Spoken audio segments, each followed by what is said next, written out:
बिस्मिल्लाहिर्रहमानिर्रहीम अस्सलाम वालेकुम रहमतुल्लाहि वबरकातुहू। फेडरल बोर्ड ने क्लास 10th एग्ज़ाम 2025 के लिए केमिस्ट्री का मॉडल प्रैक्टिकल पेपर जो है ना वो अनाउंस कर दिए। ये आपके सामने मौजूद है। पहले इसकी इंस्ट्रक्शन है, फिर आपकी प्रैक्टिकल लिस्ट है और उसके बाद आपका मॉडल पेपर है।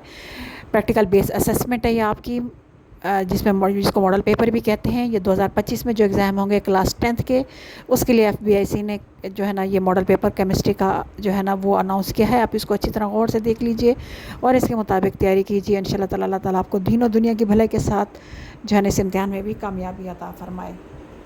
ये आपका मॉडल पेपर है, आप यहाँ से स्टार्ट हो रहा है। इसको अच्छी तरह गौर से देखिए, अपने टीचर से सॉल्व कराइए और इसमें बेहतरीन नंबर से पास होइए। उम्मीद है ये वीडियो आपको अच्छी लगेगी।